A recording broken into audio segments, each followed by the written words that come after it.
नमस्ते, प्रणाम हमारे सभी तेली भाइयों और बहनों को। जय जगन्नाथ, जय माता कर्मा देवी। मैं असम प्रदेश तैलिक साहू महासभा का अध्यक्ष कमलेश कुमार गुप्ता एक बार फिर से आप लोगों के सम्मुख हाजिर हुआ हूं। जैसा कि आप जानते हैं कि यह जो महासभा है यह अखिल भारतीय तैलिक साहू महासभा का एक असम राज्य का इकाई है। तो आप सभी का पुनः एक बार स्वागत।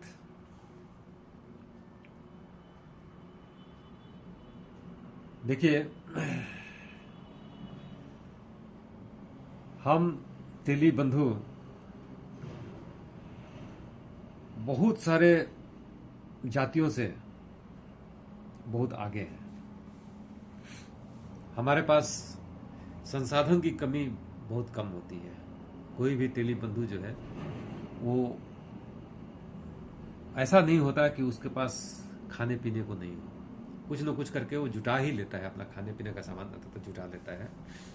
और बहुत तेली बंधु तो बहुत संपन्न है। तो यह एक बड़े ही हम सौभाग्यशाली हैं उस हिसाब से कि हम संपन्न हैं। लेकिन कई तेली बंधुओं के मन में पता नहीं क्यों नकारात्मक विचार आते हैं। हमने जब तेली बंधुओं से मिलना शुरू किया है, यह होने वाले telecast historic international conclave for the first time in north east 1 और 2 फरवरी 2026 को गुवाहाटी में जो होने वाला है, इस सिलसिले में जब हमने घूमना शुरू किया, लोगों से मिलना शुरू किया और लोगों से सहयोग मांगा, पैसे का सहयोग, तन का सहयोग, मन का सहयोग, तो कई सारे हमारे तेली भाइयों ने हमारे सम्मुख अपना व्यापार न चलने का रोना रोया, अपने पास पैसे की कमी का रोना रोया। एक हमारे तेली बंधु जो गणेशगुड़ी से हैं, उनका दुकान बहुत अच्छा है। लगभग 50 लाख का सामान तो उनके पास होगा ही बिक्री करने के लिए। और वो दुकान का महीने का किराया लगभग 40,000 देते हैं। स्टाफ का भी लगभग 40-50 हजार रुपया स्टाफ के ऊपर खर्चे करते हैं। लेकिन जब चंदा देने की बारी आई तो उन्होंने अपना दुखड़ा सुनाया कि बड़ी परेशानी में है। देखिए, परेशानी तो होती है, जो काम करता है परेशानी उसे ही होगी। और सबकी जिंदगी में परेशानी आती है, कभी खुशी कभी गम। ये प्रकृति का नियम है और हम भी इसे अछूते नहीं हैं।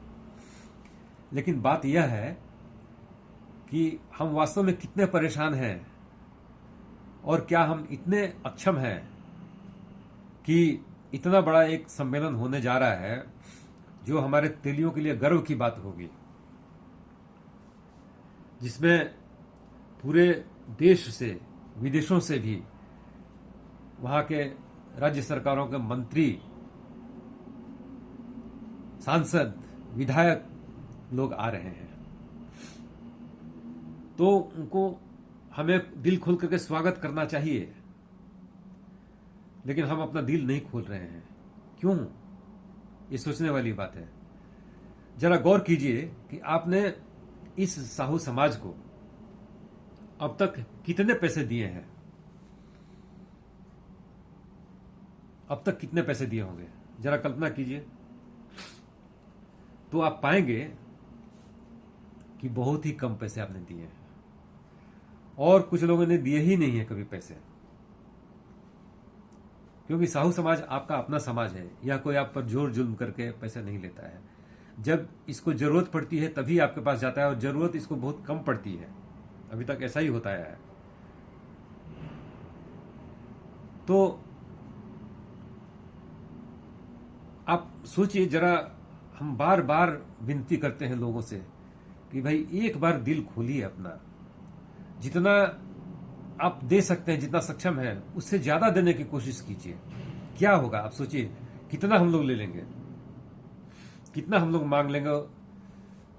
हमारे मांगने की भी जो क्षमता है वो कितनी होगी। ज्यादा से ज्यादा ये हो सकता है, ज्यादा से ज्यादा एक्सट्रीम में, कि आपके एक सप्ताह की जो कमाई है वो हम मांगे। उससे ज्यादा तो नहीं मांग पाएंगे। तो आप को अगर 10 साल में, 15 साल में एक बार अपनी एक सप्ताह की कमाई देनी पड़ गई, तो आपने कितना दिया? सोचिए जरा ये भी कि यह एक हम लोग, मतलब जो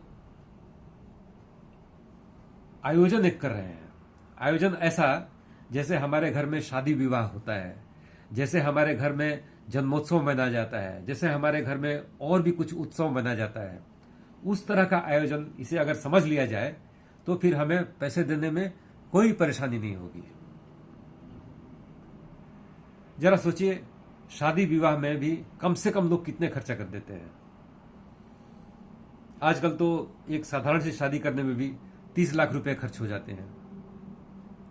तो जब 30 लाख रुपए खर्च हो जाते हैं, और यह जो उत्सव है, हम लोग जब तेली समाज के हैं आपस में, तो हमारा तो एक रिश्ता बनता है ना। हम कुटुंब है। अपने परिवार के बाद हमारा परिवार जो है यही है, तेली समाज ही अपना परिवार है।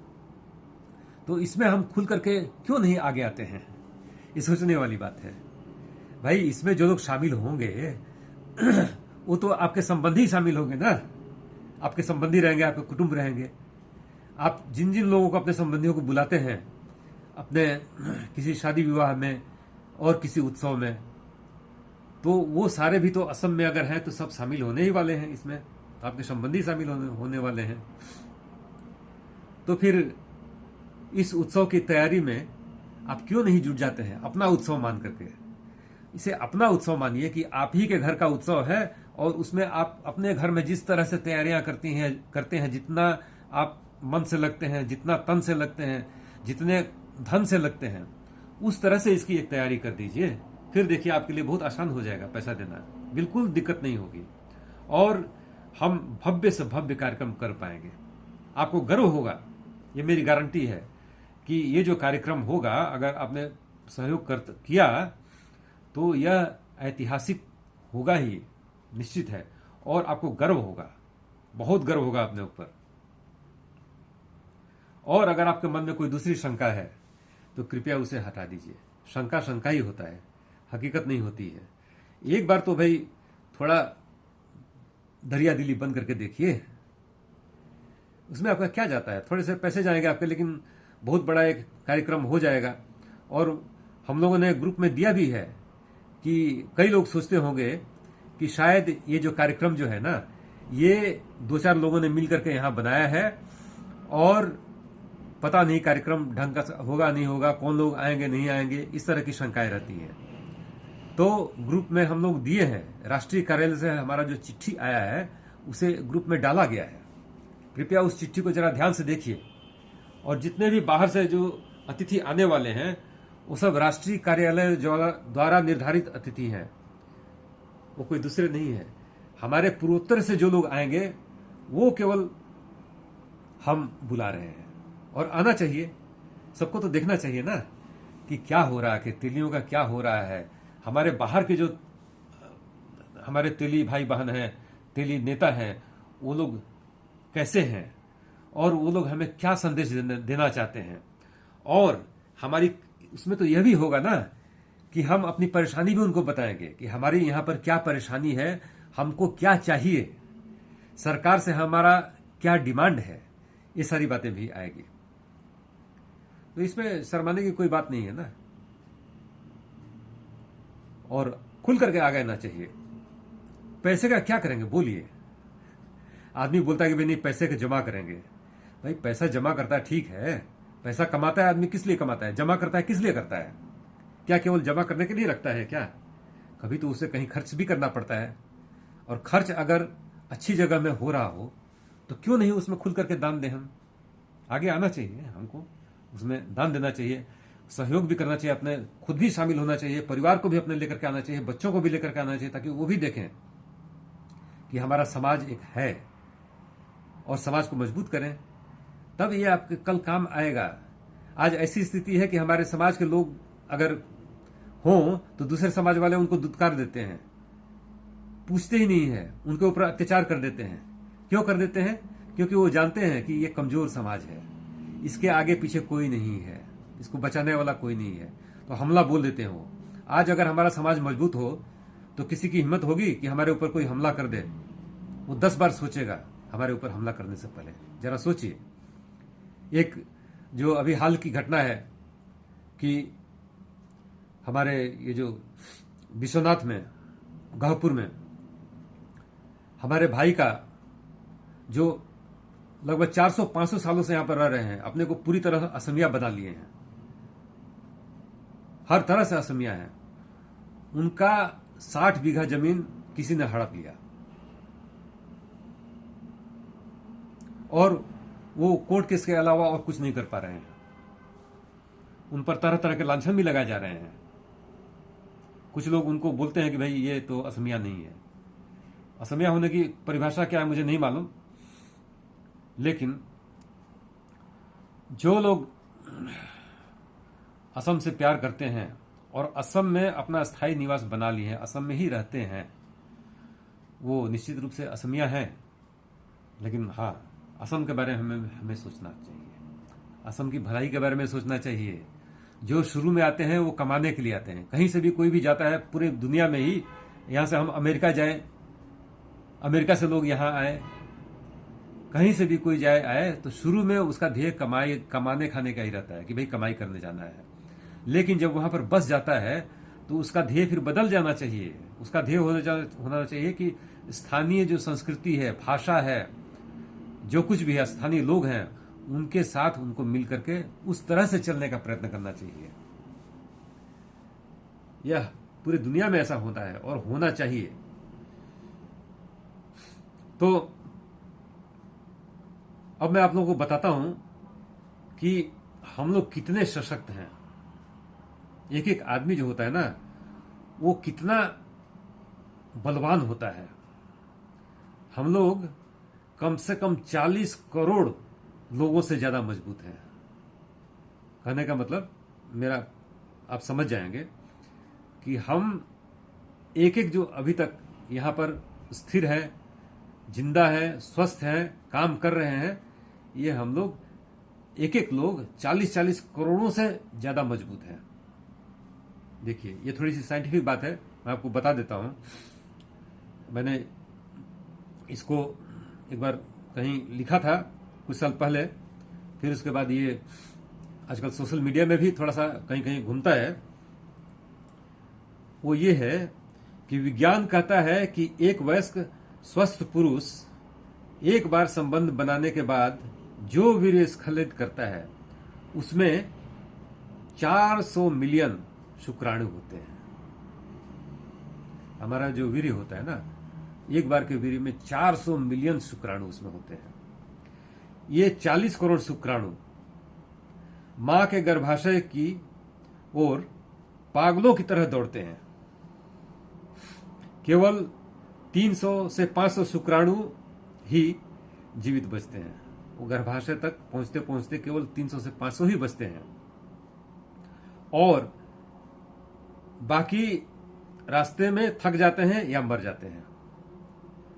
40 करोड़ शुक्राणु जो निकलते हैं उनमें से 300, 400, 500 को छोड़ करके बाकी सारे रास्ते में थक जाते हैं या मर जाते हैं, वो पहुंच ही नहीं पाते। अब इन 300 से 500 जो शुक्राणु होते हैं उनमें से भी जो अंडे तक पहुंचने में कामयाब हो जाते हैं, केवल एक अत्यंत शक्तिशाली शुक्राणु ही अंडे को निषेचित करता है या अंडे में बस जाता है। अंडे के अंदर तक जो जाता है वो केवल एक शुक्राणु जाता है। 40 करोड़ में से एक शुक्राणु केवल अंडे के अंदर पहुंच पाता है, उसे निषेचित करता है, मतलब फर्टिलाइजेशन जिसको इंग्लिश में बोल सकते हैं, शुरू करता है। तो वो भाग्यशाली शुक्राणु कौन है? 40 करोड़ शुक्राणुओं में से सोचिए केवल एक शुक्राणु अंडे को निषेचित करता है, और वो शुक्राणु आप हैं, वरना आपका जन्म ही नहीं होता। अगर वो शुक्राणु आप नहीं होते तो आपका जन्म होता ही नहीं, आप अन्य शुक्राणु की तरह गायब हो जाते। तो आप वह भाग्यशाली शुक्राणु हैं। 40 करोड़ में से एक शुक्राणु आप हैं, सबसे शक्तिशाली। तो आप अपने को शक्तिशाली मानिए इस तरह से, कर्म से, धर्म से, सबसे रोना छोड़िए। जिंदगी भर ये रोना क्या है, ये बड़ी निगेटिविटी जो है ना, ये बड़ी खराब चीज है, लोगों को आगे नहीं बढ़ने देती है। आप हो सकता है कि बहुत आगे बढ़े हों, ईश्वर से हम लोग हमेशा प्रार्थना करते हैं कि हमारे तेली बंधु जो लोग हैं वो काफी आगे बढ़े, हर क्षेत्र में आगे बढ़े, और उसके लिए हम अपनी तरफ से प्रयत्न भी करने की कोशिश करते हैं जहां तक सकते हैं। लेकिन आप अपने को पहचानिए कि आप कितने सौभाग्यशाली हैं कि 40 करोड़ शुक्राणुओं में से एक शुक्राणु आप हैं जो सबसे शक्तिशाली था। क्या आपने कभी इस महायुद्ध के बारे में सोचा है? इतना बड़ा युद्ध, 40 करोड़ को आपने परास्त कर दिया, क्या इसके बारे में कभी आपने सोचा है? आप भागे थे जब आपकी आंखें, हाथ, पैर, सिर नहीं थे, फिर भी आप जीत गए। आप उस समय में भागे थे, दौड़ लगाए थे जब आपके पैर भी नहीं थे, हाथ भी नहीं थे, आंखें भी नहीं थे, सिर भी नहीं था, तब आपने दौड़ लगा दिया था और जीत गए थे 40 करोड़ से। आप भागे थे, आपके पास कोई प्रमाण पत्र नहीं था, कोई दिमाग नहीं था, फिर भी आप जीत गए। आप भागे थे, आपके पास कोई शिक्षा नहीं थी, किसी ने आपकी मदद नहीं की, फिर भी आप जीत गए। जब आप दौड़े थे, आपके पास एक मंजिल थी और आपने उस मंजिल की ओर अपना लक्ष्य निर्धारित किया था और अंत तक दौड़े और आप जीत गए। मंजिल थी आपकी कि भाई दौड़ कर जाना है, उस अंडा जो है, मां का जो अंडा है, उसमें हमको समाना है, उसको फर्टिलाइज करना है, उसको निषेचित करना है। यह आपका लक्ष्य था और आप उस पर दौड़ लगाए थे और 40 करोड़ को परास्त करके आप जीत गए थे। कई बच्चे अपनी मां के गर्भ में ही मर जाते हैं, लेकिन आप नहीं मरे, आप पूरे 9 महीने जीवित रहे। उस 40 करोड़ में आप तो शामिल थे ही, उसके बाद भी उन 40 में जो एक होते हैं 40 करोड़ से जीतने वाले, उनमें भी कई होते हैं जो कि 9 महीने तक पूरी तरह से जीवित नहीं रहते, बाहर जीवित नहीं निकलते, उसमें भी आप नहीं थे। तो सोचिए आप कितने भाग्यशाली हैं, कितने शक्तिशाली हैं। कई बच्चे अपनी मां के गर्भ में ही मर जाते हैं, लेकिन आप नहीं मरे, आप पूरे 9 महीने जीवित रहे। कई बच्चे प्रसव के दौरान मर जाते हैं, लेकिन आप बच गए। कई जन्म के पहले 5 सालों में ही मर जाते हैं, लेकिन आप अब भी जीवित हैं। कई ऐसे भी होते हैं कि जन्म के हो गया, जन्म ठीक है, ठीक ठाक हो गया, लेकिन 5 साल में मर गए, 10 साल में मर गए, लेकिन आप तो जीवित हैं, अभी भी जीवित हैं। आपकी इतनी उम्र हो गई, आप जीवित हैं। तो सोचिए आप कितने भाग्यशाली हैं, सोचने वाली बात है। तो और आज जब भी कुछ होता है, इतने भाग्यशाली आप, इतने भाग्यशाली हैं, मतलब इस हिसाब से आप 100 करोड़ में एक हैं। 100 करोड़ में एक आप सबसे शक्तिशाली हैं। लेकिन इतना होने के बाद भी आज जब भी कुछ होता है तो आप डर जाते हैं, निराश हो जाते हैं। लेकिन क्यों? आपको ऐसा क्यों लगता है कि आप हार गए हैं? आपका आत्मविश्वास क्यों खो जाता है? जब आपके हाथ पैर नहीं थे, आंख नहीं थे, सिर नहीं थे, कुछ भी नहीं था, तब आपने दौड़ जीत ली थी। और इतने सारे करोड़ों करोड़ों से, और अब आप जब आपके पास सब कुछ है तो फिर क्यों आप अपने निराश पाते हैं, हारा हुआ मानते हैं, बेचारा मानते हैं? हिम्मत रखिए।